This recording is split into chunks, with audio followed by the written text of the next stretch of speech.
Hello, and welcome back to another episode of Critical Reactions with your host, Bryan.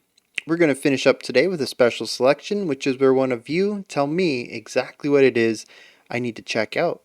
If you have your own song you'd like to suggest for special selection, you can find a link to do so in the description below. We are continuing on with our final Gong Tuesday from 100%.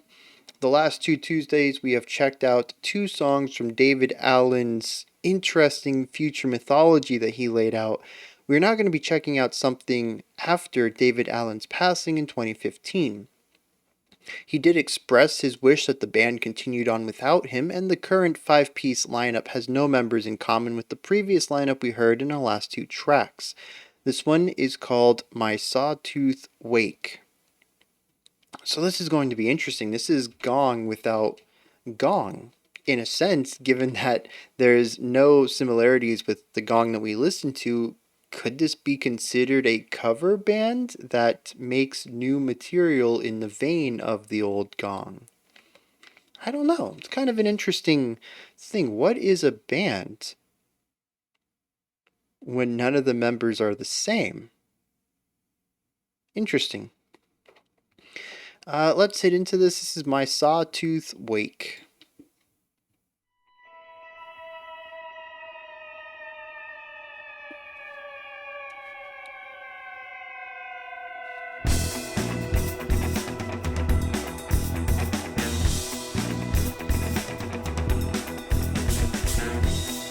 Really fun cymbal work all over the place.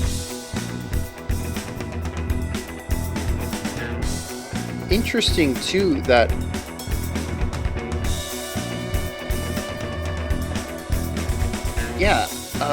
the drums are recorded as if I'm in the audience. The hi-hat is to my right, the ride's to my left, and the toms go to the left.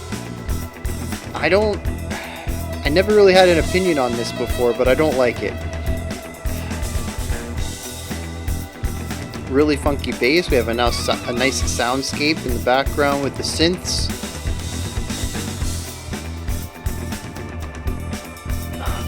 I'm loving the playfulness on the cymbals though. I really am.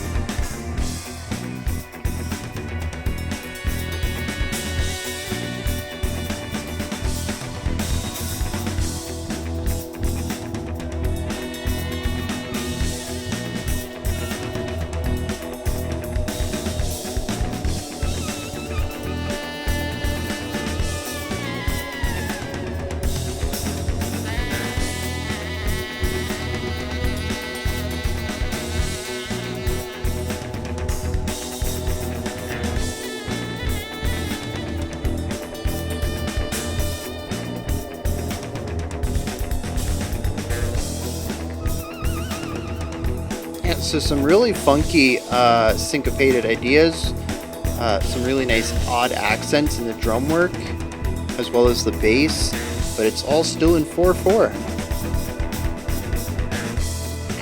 That was some tasty hi-hat work.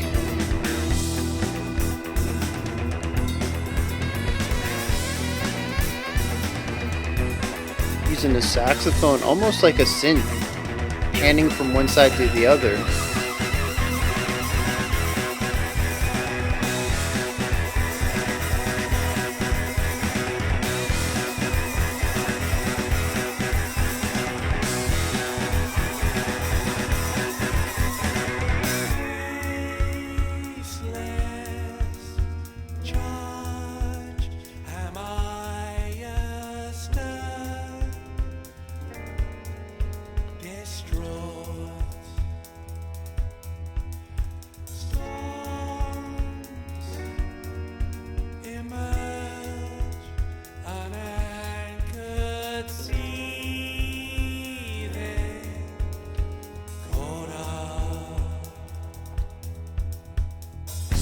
It's interesting to hear a similar rhythmic idea in the bass and cymbal work, just really muted in that last section.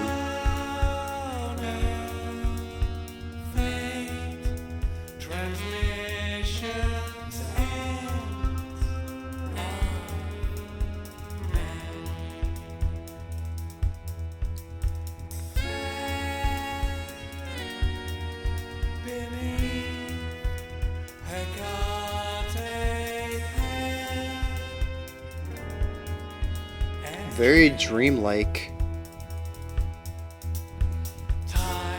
Really tight hi-hat roll.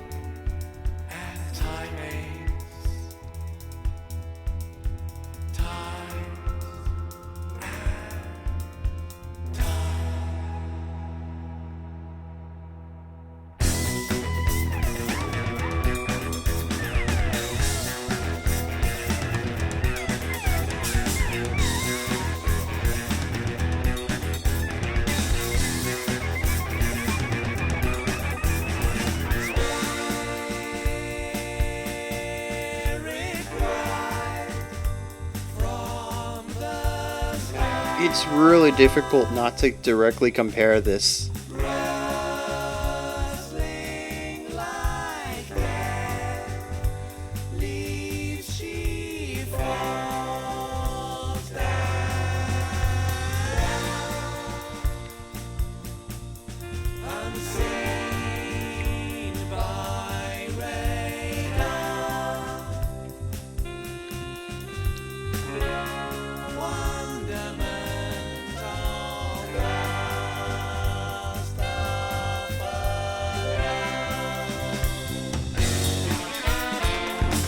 Ooh, that's interesting.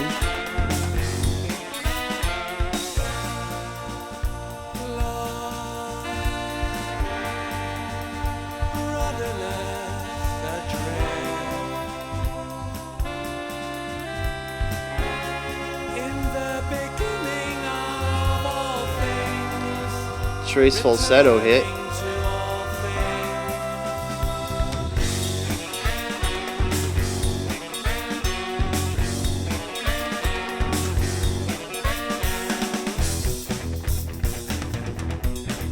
What was that harmonizing with the sax?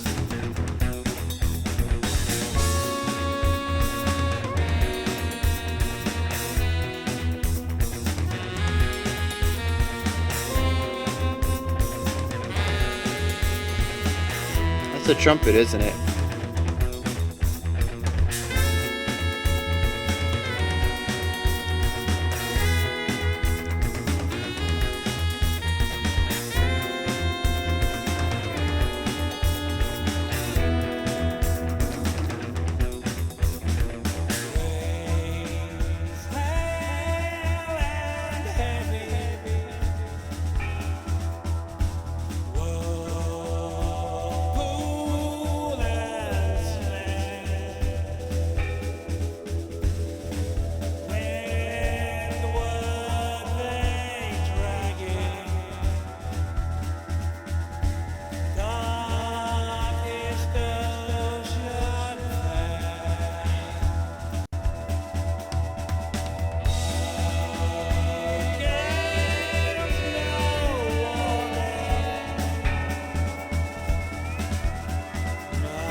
Really interesting because I think this is what I've been missing in the song, but I'm not digging the execution of it.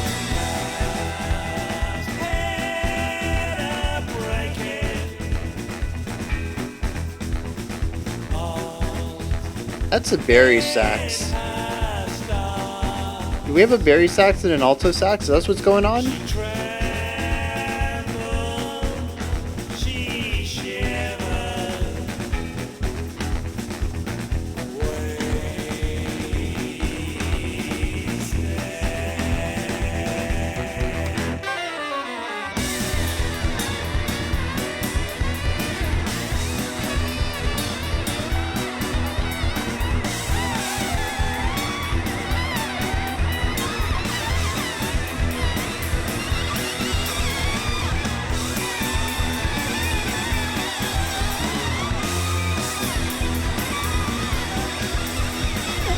How did this happen?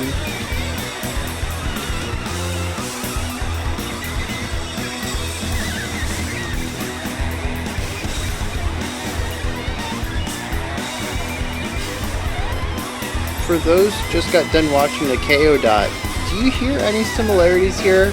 It's not just me, right?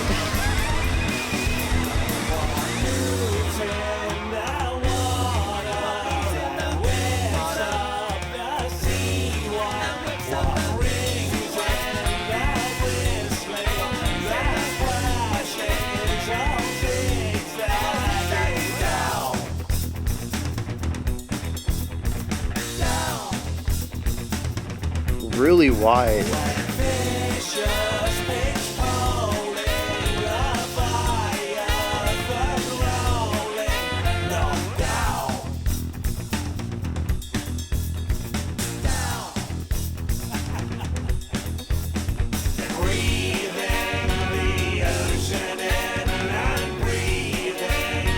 Frequent counterpoint all over the place.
I mean,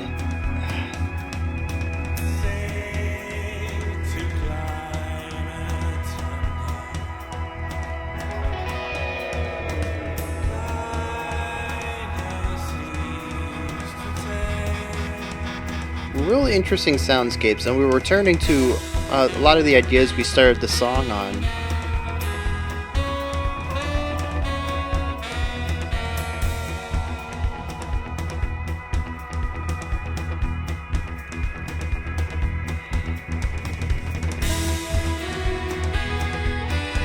Very full production right here, full voicing.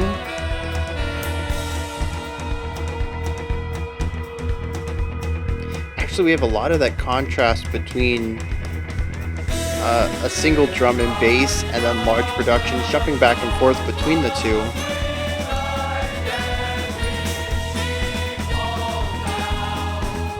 There's some of that melodic layering.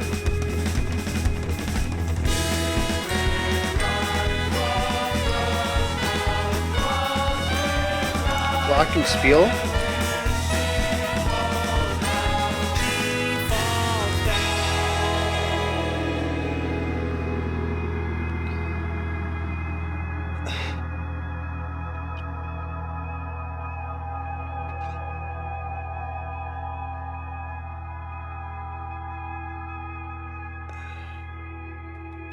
I think I'm gonna have a lot of trouble keeping subjectivity on this one.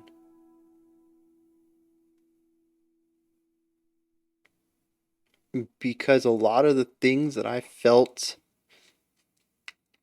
that Gong brought unique to prog rock are missing, and in their absence were replaced with or allowed other elements of the band that were just more typical to shine through.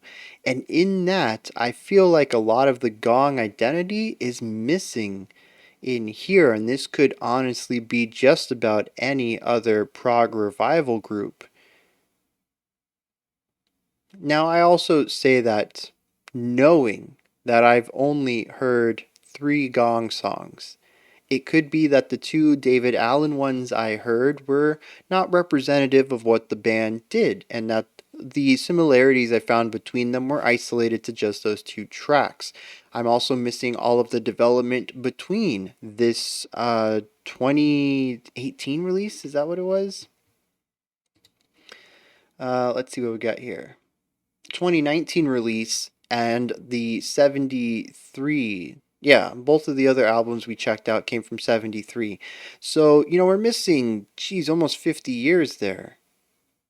Almost, just shy of 50 years. Um, Wrong one.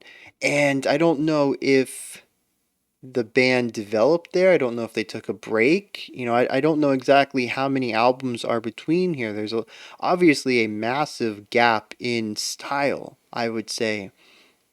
I don't know how much of that was David's passing and how much of it was other instrumentalists coming on board. I don't know how much of that is owed to David and how much of that is just the band having done what they did in the 70s so much they wanted to move to something else. But the end result, at least for my small little trilogy journey here, is really enjoying specific aspects in the first two older tracks that separate Gong from other prog rock I've heard, to listening to a song that could honestly have been written by just about anybody else we've checked out on the channel. And some of that is going, or that perspective that I have in this first listen is going to bring about some disappointment. I'm going to try my best to not ruminate on that. It is something I have a problem with when something just really rubs me wrong. I tend to focus on it excessively. It does need to be talked about, and I will be bringing it up, but I'm going to try to not lean into it as much as some of the other aspects, because the song does do some interesting things and it does have some really strong points to it. It's just so far different from my expectations because I was literally expecting more of the old Gong here. So let's dive into this and see what Gong is doing here. And I think we're going to start objective, and then I'm going to move into subjectivity and explain why I think there is something missing here. But before that, we'll check out what it is doing. And I think that's the best way to go about doing this. So, first things first, this is the big thing. I caught on to this right off the bat. I'm sure you guys got tired of hearing me say it. The rhythm section here is tight. Absolutely love it. We have really nice chordal ideas as well as some moving melodic concepts going on in the piano. Our bass drives the entire song. It keeps a lot of the melodic ideas moving forward. Has a nice wide tone that soaks everything up, and it also has this beautiful chordal idea that continues to push the song forward. As far as I can see, it is the foundation of the entire track. And then our drummer is just a technical savant over there, deciding that if the bass is going to lay down the standard groove, that the drummer can just do whatever they want, and they kind of go ham in several sections. There is a general rhythmic concept that is laid down by the drummer, but there's a lot of ornamentation, fanciful playing that goes around it. And these three instruments make up a lot of the core foundation of all of these sections. The melodic, the chordal, the drive, the energy, and the tempo or percussive rhythmic elements all stem from all three of these, and everyone else sort of is an extension of one of these three instruments. In a lot of ways, it has a very strong classical jazz vibe to it. Where the rhythm section is the home, it's the foundation, and all the melodic components are built off of it. Um, but of course, this is taken in a very different direction, really pushing towards a jazz fusion angle here, where they incorporate more elements from rock and even some modern prog metal, modern prog rock, I guess we can call it. I don't know. Um, I guess we're gonna stick with prog metal there, like bands like Dream Theater, yeah. And because the thing is, I actually got talking about this in the comments one time. Because I don't ever really know where the line between rock and metal is. If it's light feeling, I call it rock, and you guys have really pushed what I deem to be light now. Like Metallica to me is light. I call them metal because Metallica is metal. Like that's just a definition I have in my head, but it's also like super light compared to some of the metal we've heard. So like when it comes to bands like Dream Theater, I kind of instinctively want to call them prog rock, but I was corrected on that. And they are prog metal, and the more I think about it, I'm like, yeah, they play, I likened some of their riffs to Metallica and Megadeth before, and those are metal groups, so Dream Theater must be metal. But I can't think of it that way. They're too light. You guys have really skewed my area of what is rock and metal. So yeah, this is definitely early prog rock with elements of prog metal and jazz fusion in it, with an interesting lens to view all that from, creating a foundation that is common in old timey jazz. Very interesting collection of ideas. But anyways, yeah, this rhythm section is just real solid. I love all of the bass work that goes into it. I love the piano playing, how it's very baseline, very foundational, not anything that's extravagant. The extravagance goes to other things, of course, when we get there. And the drummer is just way over the top. This is, interestingly, the least jazzy aspect to it. But I think the core idea is there. There's too much activity to really call this jazz drumming, but the concept of the drummer driving a lot of the rhythmical components alongside the bass that every other instrument is going to pull their ideas from is jazzy. Um, but we have this really nice foundation here. It's mellow, it's moderate in places, it's technical in others, and it sort of jumps around between these two ideas. Um, and I gotta give a shout out just to the drummer right here. Like I said, sometimes it gets a little bit too technical, but it always feels rather tasteful and dancey. Because a lot of it just does come off in the cymbals. We have some really tight hi-hat rolls I pointed out. There's some really neat rhythmic ideas that come across in the cymbals.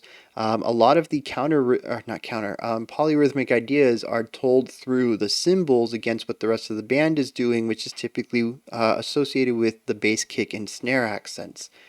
It is a tasteful polyrhythmic idea that is utilized in various sections of the song, and for me is the highlight of the track. It's whenever we enter a new section, I immediately went, so what's the drummer going to do this time? And that's always a delight to get into a new section and be like, oh man, they found something new, they found something exciting, you know? Very cool. The rest of the band,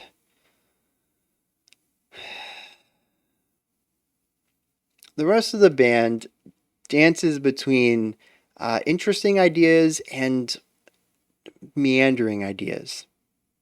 My other choice word was going to be uninspired, but I landed on meandering instead. I think it's more appropriate and it's less cynical. um, we have lyrical lines that occasionally have harmonies to them.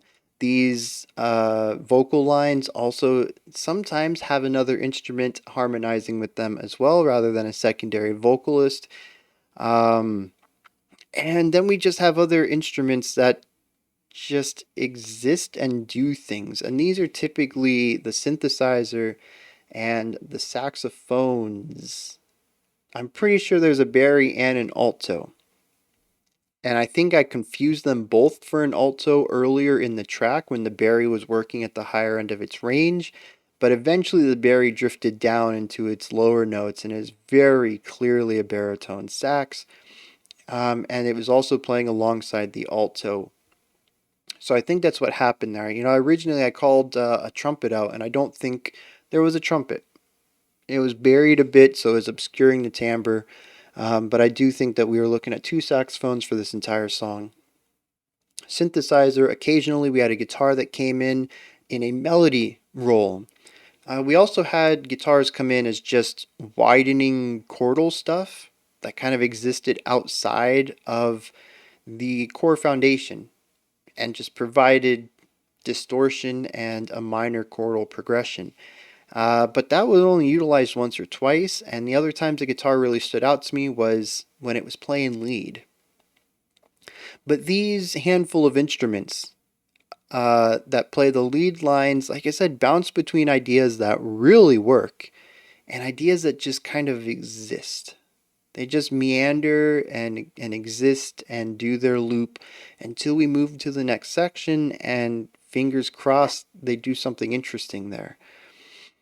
And it's this idea that I think kind of drives the song in a direction I wasn't expecting, because we have clearly laid out roles here. And it's done in a way that I typically enjoy, and there are sections in this song that I really like that are derived from this concept of the foundation branching off and giving basis ideas to other instruments that are also going to work within roles of chordal, rhythmic, or lead melody, or counter melody, or any melody harmonized. Um, but it's very different from what we've checked out with old Gong. You see, if you go back and look at either of the two tracks we checked out, I Never Glid Before and Radio Gnome Invisible, both of those do very interesting things. They have a consistent forward direction in their composition, and no instrument really has a defined role. There are a couple of instruments that tend to slip into specific roles, but nothing's ever clearly defined, and instruments can move between them. One of the clearest examples of this is when everybody in the band gets to play a harmonized lead vocal line. The drums do something a little bit more melodic. All the aerophones and the vibraphones and the idiophones. Is that correct? Anyways, all the other instruments get to line up with what the vocals are doing, and everybody gets to do the same thing. It is a really interesting idea that permeated through both of those tracks of this unified auditory onslaught. That's a wrong word. It's not really an onslaught. It's playfulness, right? They're always fun. Um, and all of that is missing here for the most part. There was a couple of moments when I mentioned, oh, that's what I've been waiting for. That's what I thought was missing. It was a time when the guitars came in and the saxophones came in. Maybe the bass was doing this too, and they were all lining up and doing what the vocals were doing. But it didn't have a playful edge to it. It was sort of rote. It almost feels like they included it because that's what David would have done, but it was missing the playfulness to it. There was some element of it that didn't work in the way that it originally did. And I have a hunch, and we'll talk about that later, but I think it's easy to see here that even in these moments, when they're replicating old Gong, it doesn't feel right. It might be out of place for the song, there might be an element missing, but it's obviously missing something, some oomph, to make it feel like they did originally. Like I said, we'll get on that a little bit later when I get more subjective about it. But aside from those two moments, I think when everybody comes together, every instrument has an assigned role. And because of that, that is what gives it more of that modern prog metal or prog revival feel. What makes it align itself more with other prog bands than Gong. I had mentioned that this song felt like it could have been written by anybody, whereas Gong's original stuff, the two tracks we checked out before, feel wholly unique in that prog rock mid 70s era. This is one of those things. I really felt anything could happen in the last track, whereas this one, there were roles to be played. There's a structure to it all. It feels more like any up and coming band wearing their inspirations on their sleeve rather than somebody saying, I have my own plans and we're going to go through with them. They might be based in a genre, but we are not replicating or emulating the genre. We're utilizing it as a jumping board, as a springboard, and I don't get that here. This feels very cookie cutter to me. Man, that is not a good way to say that. It feels very iterative, right? It feels like they are just finely tuned, and they are, right? Everything done here. I mentioned there's several good sections, and I don't really have anything negative to say about the song itself. There's several sections in here that work very well. The song is executed masterfully, and a lot of the sections are really neat on their own. I'm not trying to say it's a bad song. It's just an iterative song. It feels like it fits right at home with a lot of the prog rock and prog metal that might have inspired these people. Whereas the two Gong songs we listened to before felt very innovative to me. They took prog rock as a foundation to build off of rather than to work within. Something else that these guys did very well was the transition between. Well, let's move. Let's try something else first. Something else they did really well was soundscapes. Original Gong didn't really have soundscapes per se, but they had psychedelic sounds that gave the tone of the songs a psychedelic kind of edge to it. So while there wasn't a soundscape per se, specific instruments creating an atmosphere, the collective sound of everything did work around making an atmosphere. And it was a psychedelic one for sure. Here we have sections of the song, three at least, dedicated to crafting the atmosphere, and between these sections, we have instruments dedicated to preserving the atmosphere through the sections. There's only a few sections of the song that I can really think of that were devoid of atmosphere at all, where it was mostly fixated on licks or riffs or melody or anything like that. There's always at least, or usually at least one or two instruments providing this atmospheric element. And they do use some throwbacks, like heavy use of panning. That reminds me of old 70s prog, but again, it feels obligatory. I don't really know that they're done in a way that works. It's interesting, they gave it to the saxophone at one time, and the saxophone was like doing its thing while panning, and it was like, that's kind of neat. It's an interesting idea, but it just didn't feel like there was passion behind it. There's no reason behind it. It's just we need to pan something, and the saxophone hasn't done anything yet, so let's do that. And I don't know, man. I don't know. Aside from that, though, like I said, I'm trying to stay more objective. I keep falling into it.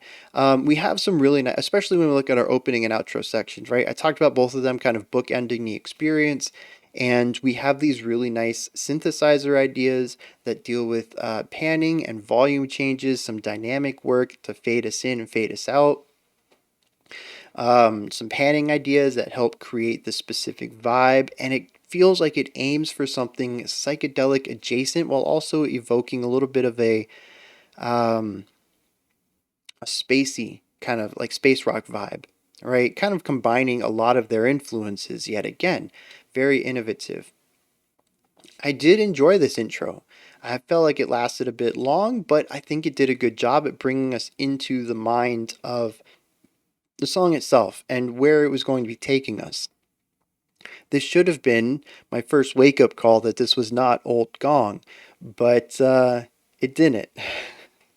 I think if I had caught on to it, I could have course corrected my mind and really dug into the song on its own in a vacuum rather than comparatively. But unfortunately, that didn't happen. It is an interesting way to be introduced to this modern Gong, though. 100%. I am curious what the selection process was for these songs. I noticed the first two are very similar, and this is very dissimilar. And I wonder if that was done intentionally to show me that Gong can do different things with this new group. And I'm curious if there are other tracks from this modern, current iteration of the band that is closer to the 70s style. I don't know if this was picked. Maybe this is, I was talking about how maybe the two I listened to were unique and that nothing else in their older catalog was like that. And it was more traditional prog rock. But I guess the opposite is also true, where this could be a fringe prog metal attempt and the rest of their stuff fits more with that psychedelic vibe. I don't know. But I am curious why these three specific songs were picked. The first two make sense. You wanted to introduce me to the Flying Teacup trilogy or whatever that was called. Um, the Radio Gnome trilogy, that's what it was, right? Um, and like I really appreciate that. But this just seems so divorced from that, and I'm wondering if that was an intentional decision or if you didn't really have a choice. You just wanted to give me some modern Gong and it all falls under this. It didn't really matter what you picked. I was still going to have this reaction to it. Um, yeah, just a little question I have. But their soundscape creation is just really great.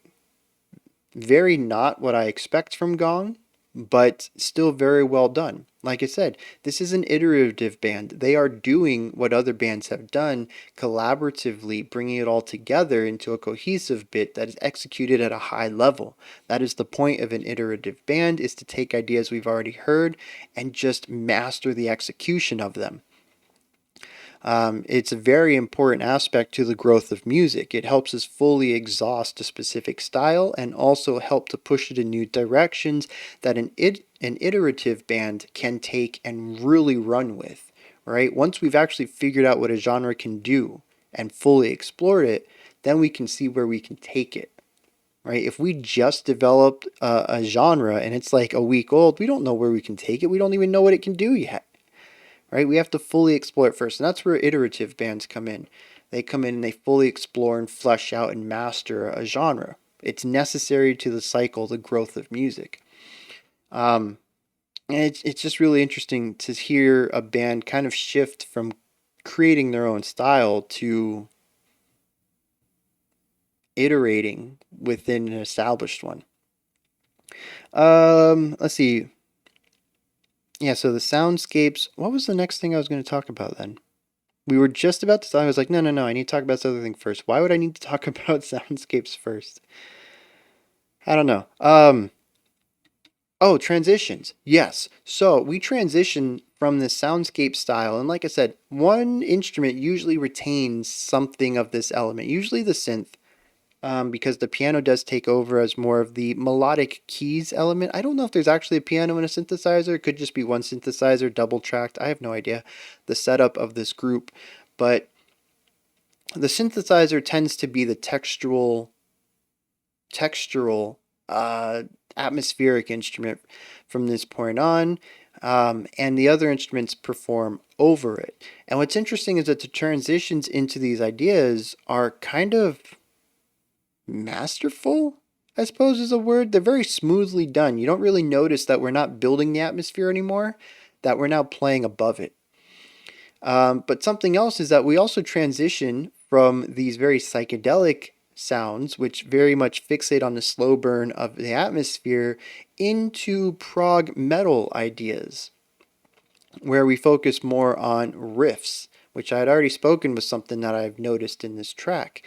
It's really interesting to hear how important riffs and melodic loops become as the song progresses on.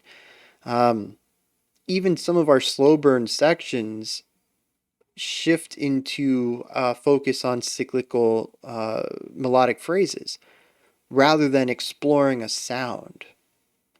We allow elements to loop and loop and loop. It's a vast difference from the opening section, which was about exploring a sound. We have like a single chord being played on the synthesizer, and it has effects on it that allow it to warble and warp, and just allowing chaos of the effect to create these minor changes in it while we see what can be held here. We have a saxophone that flies by at one moment, right? Pans from one side to the other. We're exploring the sound. It is a very different type of slow burn than when we're layering looped melodies, which is what some of the other slower aspects feel like when we're not focusing on lyrics. And this to me is more of a modern slow burn style. And again, I'm sure there's history of utilizing this technique in older songs. I don't have a perfect history of music in my brain. I'm going primarily on what I've heard. Um, but what else is interesting is not just the shift towards a new modern style of writing, but also the shift to modern prog metal's love of the kitchen sink, right? Throwing everything and the kitchen sink in the music. This song has so many different styles going on in it. One minute we might have a heavy electric guitar playing a guitar solo, and the next we're doing a space rock slow burn, and the next we have all the instruments, including a glockenspiel, playing along with something that kind of feels like an old gong style of layered melodic writing, and then the next we have crazy free jazz saxophone playing every note they can while the drums are doing bonkers stuff and nothing feels like it's lining up. And that was actually a moment when I said, hey, those of you who just came from KO Dot, does this sound familiar? We just checked out a song called Floodgate for Pure Chaos Week that I felt a lot of similarities in this section. Like we went into like a muffled style of production on the saxophone. We kind of lowered its volume and pushed it into the mix where the saxophone has traditionally sat above it in the rest of the song. The drums were doing the squashing and stretching thing where they would speed up and slow down. There was the electric guitar at this point, just kind of sitting outside everything. It sounded like the song was kind of falling apart, but in a way that was just so similar to how I described Floodgate. Kind of bonkers that same day for these. Really weird. But yeah, it's a Between the Buried and Me, or Dream Theater Stream of Consciousness, where song flow doesn't matter as much as just doing as much as you can. I would say that their transitions were better than like Car Bomb or Between the Buried and Me, where it's just, roughly slamming one idea up against the next. We had some decent transitions between these ideas, but I didn't really feel a flow between the concepts themselves. Why were we in one idea and we went to the next? What was the purpose of this transition? Um, I'm just real confused by the story musically, and that's where this meandering part comes in. I want to bring this back up. Many of these sections, there are a few that I really groove with. I think they're really interesting sections to listen to on their own. Some other sections just felt like they existed to fill time, especially when the vocals weren't going. It's almost like they didn't have a lead melody to base their ideas off of, which is weird because the bass and the piano are kind of supplementing that as well. But yeah, when the vocals weren't going, it felt like the song didn't know what to do, but it knew that it had to be long because prog songs have instrumental sections, so they just did instrumental sections that felt wholly disconnected from the song. Uh, Again, it feels very obligatory. Um, And because of that, I have a real tough time connecting with what's going on here. I'm going to turn this over to a bit more subjective side. I've been kind of juggling it back and forth. I know I said it'd be objective only, but obviously that didn't happen. Old Gong has direction, has identity, and has flow. The flow is a bit bonkers and it's difficult to follow on a first listen, but there is an overall structure and there's a reason that everything moves into each other. This just exists. A lot of these sections work on their own in a vacuum, but there's no connective tissue between them that ties them together. I don't have an overarching vibe, an overarching atmosphere or emotion. I don't have a series of emotions that make any sense to tell a story. It really is just a series of ideas that come together into a song that kind of feels like it all belongs together in one way, but also we could separate most of these ideas out and expand them in their own ways, and it really wouldn't feel that divorced. It wouldn't feel like these are five sections that should have been together. There's five sections that exist.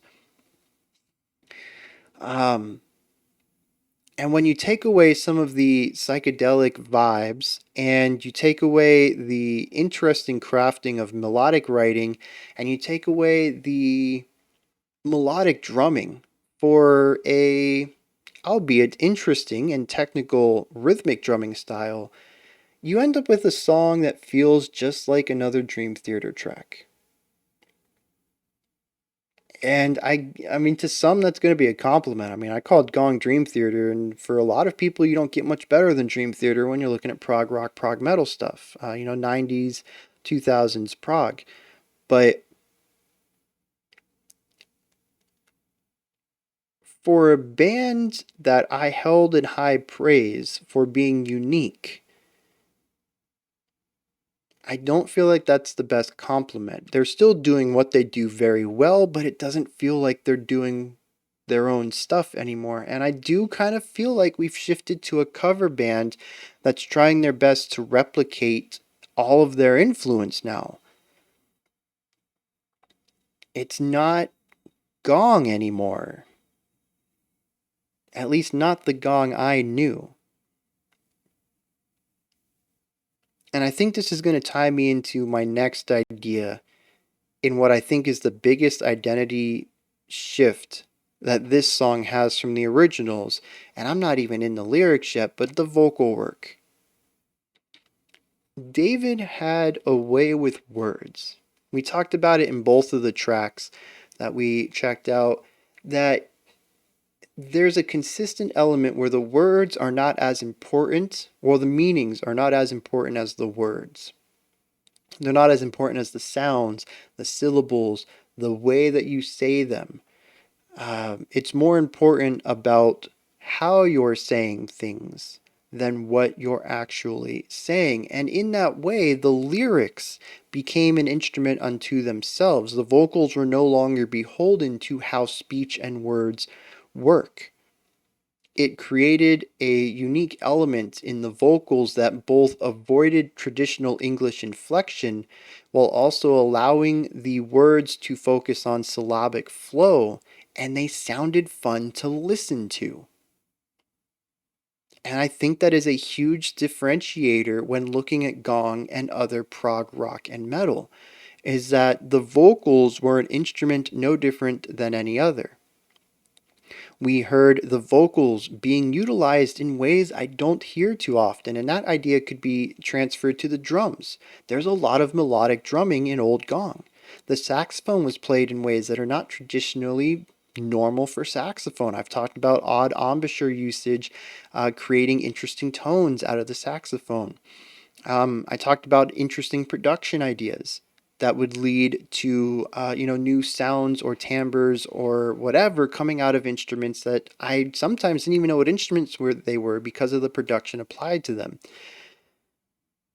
Old Gong had a way of taking things I was used to and being playful with them. This gong feels overly serious to a point that it takes itself too seriously and forces all of its writing to become dulled by its over seriousness.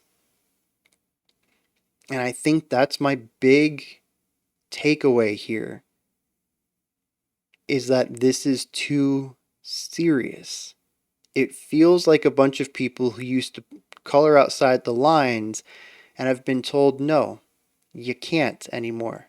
You have to follow the rules. So they do, and they're stifled for it. And that might not be true.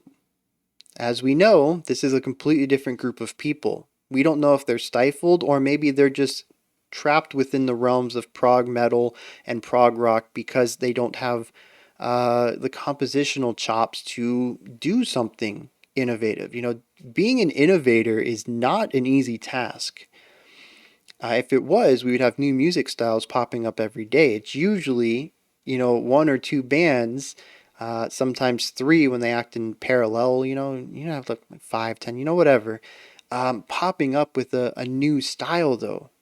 It's a rarity for somebody to say, you know what, we've been doing this. Lots of bands have done this, but what if we did this?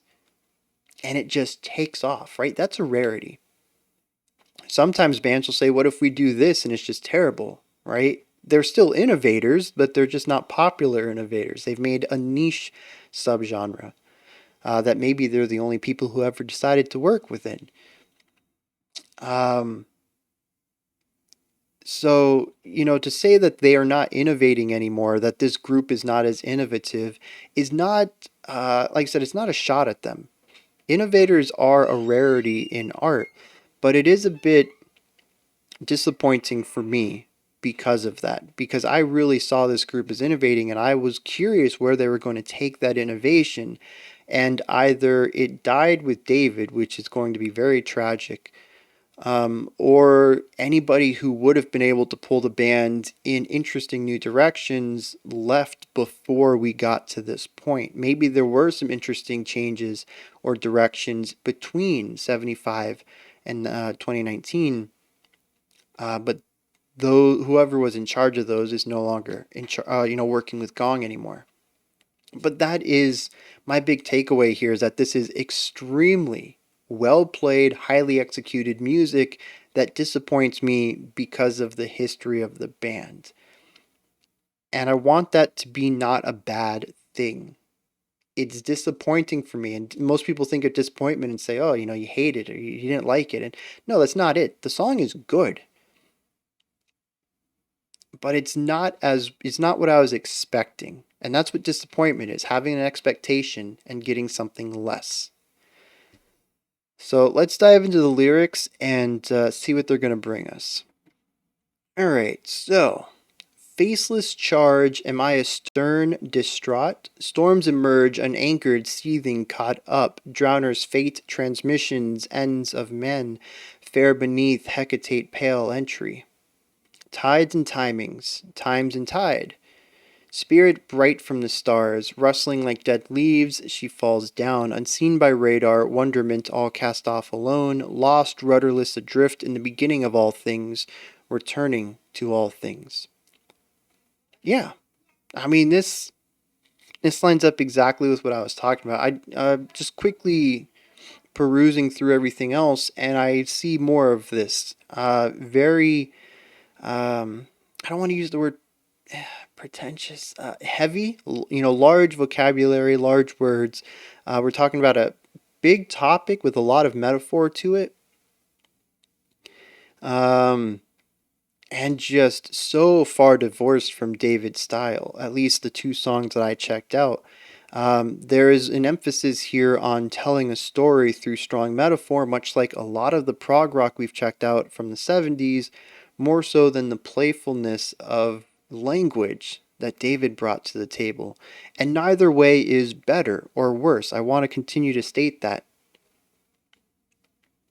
My disappointment is entirely driven from my perspective. I came in expecting one thing and got something different. On a second listen, I may end up really loving this, and there's a possibility that I may find that I really enjoy this style of Gong once I've gotten past the idea that it's not what it was.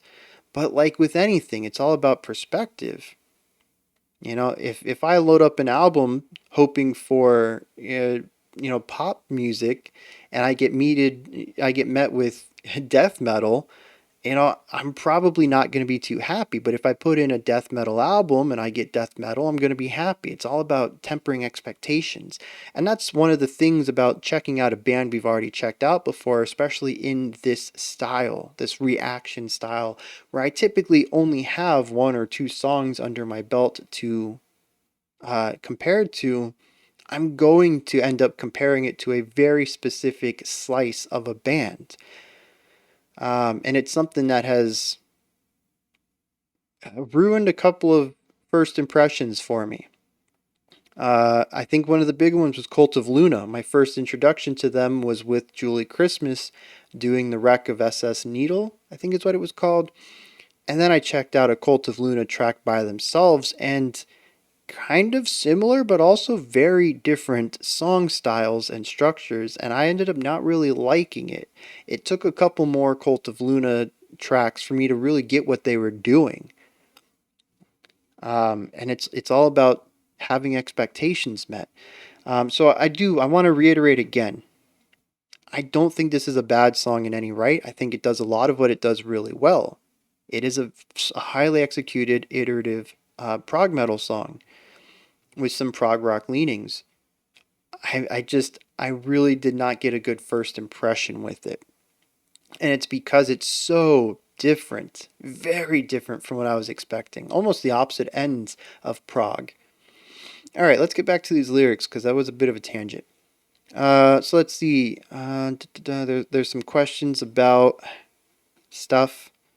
Faceless change. Am I astern and distraught? Storms emerge, unanchored. We have this boating theme. Comes up later. It says unseen by radar. We have we're lost with what rudderless adrift. We have the drowner's fate and the ends of man. Unanchored. We have a storm that's seething, like lots of boat stuff going on.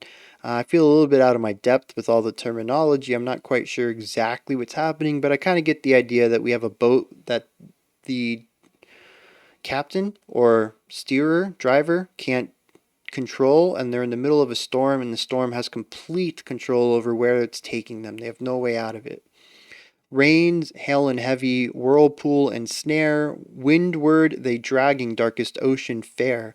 No gales, no warning, no sawtooth wake. Oh, no gales, no warning, my sawtooth wake gives me the shivers, mercy. Instead of breaking bolt in her starts, she trembles, she shivers, wasted. What moves in the water and whips up the sea white? What rings in the whistling that splashes all zigzagging down? Wet, vicious pitch pulling, Leviathan rolling knockdown, breathing the ocean in, and I'm breathing the ocean into myself. There's a lot of really sharp transitions in the lyrics. We don't have full sentences in much of this. Even this idea of wet, vicious, pitch pulling, Leviathan rolling knockdown, breathing the ocean in, and I'm breathing the ocean into myself. This isn't a sentence, not Leviathan rolling knockdown. That's not a sentence. But there is a Leviathan. Then there was rolling, the boat. Then knocking down. I was knocked down. Then breathing the ocean in, right? It's a series of events. It's supposed to showcase, I think, wordily. That's not a word. It's in word form, in language form, the quickness and abrasiveness of these actions, the speed at which this Leviathan came out of the water and whipped this boat around, and that this person was now drowning beneath the sea were so quick that we can't even talk about it in complete sentences, that it must be told in isolated words. It's a really interesting kind of word painting in a sense. It says, wide awake, these tropics host my sawtooth wake, sink to climates under, kinder seas to take. Spirit brought from the stars, rustling like dead leaves, she falls down. So I'm not quite sure everything that's going on here, but there's definitely a moment where this person was aboard a boat and there's a nasty storm and this giant water beast came out and flipped it and he started to drown. He woke up on an island, wide awake, these tropics. And a spirit came down from the sky. I don't know. That part's a bit lost on me. But yeah, we have somebody who's shipwrecked on a random island. And the story of the song is how this came to be. We don't know about the repercussions of this. Maybe that's on the rest of the album. This album's only 4 songs long, and this is song 3, so maybe not. But yeah, it's about the events during the storm in a boat. Maybe there's some metaphor in here, maybe there's not. Maybe it is supposed to be strictly understood as just some dude in a storm and getting washed ashore. But There is, like I said, a decidedly lacking playfulness here. In fact, this is so far divorced from David's way of removing definition and meaning from words through repetition and simplicity to a fascination and weight put on words and looking at how they work at things poetically to tell a story rather than to remove the meaning entirely to make them more musical. It is a, much like the rest of the music, drastic departure and almost opposite approach to music writing, or in this case, lyrical writing, than what original Gong did. And I think that's my big takeaway here. Once again, I think this is a well written piece of poetry here. I think it tells a story in an interesting way. I really do like that quick single word stuff. You know, wet, vicious, leviathan, rolling, knockdown, breathing ocean, right? It just talks about the quickness of it. It's very well done. I absolutely love the way the vocalist went about writing that. So it is a good song in many respects, but just a very bad first introduction for me because it is so far divorced from the Gong that I've grown to love and enjoy and felt that they were moving in a unique direction. I suppose that's another part of the disappointment. It isn't just that it's different and I had different expectations. It's that I expected innovation because they used to be innovative, and that isn't fair. It isn't fair to this new group of people that are calling themselves Gong now, but it also wouldn't be fair if it was the same group of people. I don't think it is fair to ask a group of people, or even a person, any artist, to continue to reinvent an art form for 50 years. The amount of work and mental energy that that would take, and how many failures would come through that, because not every innovation is going to be strong, and to have that weight on their shoulders is not something that I should request of anybody. Crafting your own style once in life is a huge idea to begin with. There are very few bands you can say started a new genre, and to expect Gong to continue to do that for 50 years, or to continue to play the same thing for 50 years, is just not fair to them as an artist. It removes their agency from it and requests them to be someone that they might not be. And that is something I think we as listeners need to be more thoughtful about. I know it's more of a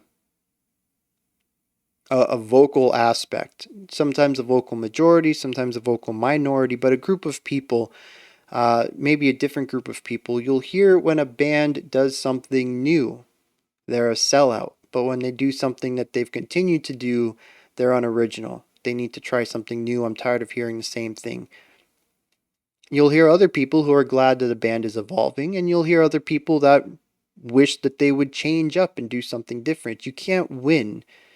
But I think we, as individuals, if we can remember to keep the artists in our mind as people, and that they have, and give them their own agency, at least to us mentally, and not allow us to get swept up in crowds of calling bands unoriginal or sellouts or just in it for the money, whatever comes up, allow these artists to be who they are. The more and more people that I can hope to get this message to, though I really don't know how many people are going to watch an hour-long video just to get this little snippet, the more people that I hope that I can influence with this and remind them to keep it in mind that these artists are people with their own goals. The smaller and smaller these groups of people shouting these will get, and hopefully we can reach a point where we just don't even hear them anymore. And we just accept that artists are going to make what they want to make, and if we like it, we do, and if we don't, then we can move on. Those are my thoughts on Gong's The Sawtooth Wake. Still got an hour-long video out of me for a Gong song, so they're doing something right. And I think please keep that in mind. I did appreciate this song, even if I was very critical about it in a sort of negative way. Um, Hit me up with your comments though. Let me know what you thought of it. If you enjoyed it, didn't enjoy it, agree with me, didn't agree with me, anything you want to add to it, go ahead and drop those comments down there. Above the comment section is a description box, and there's a link for a link tree. It'll take you to this menu right here. It has links for everything related to the channel, such as, but not limited to, you can pick up some merch. You can help support the channel through special selections and Patreon. Both of them allow you to craft the future of the channel and what music I check out. You can also follow me on Twitter, where I give updates for the channel, or Discord, which is more of a friendlier, laid-back, chill way to interact with me and the community.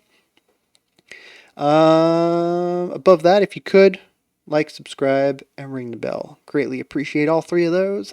All right, that wraps it up for today. I'm going to get done with that voice. I'll be back tomorrow, 5 p.m. Eastern Standard Time, 9 p.m. UTC, and keep slipping into it, with another pure chaos, and we'll check out another special selection. Until next time, remember to be critical but not cynical of the music you listen to, and have a fantastic morning, afternoon, or evening whenever you choose to watch my videos.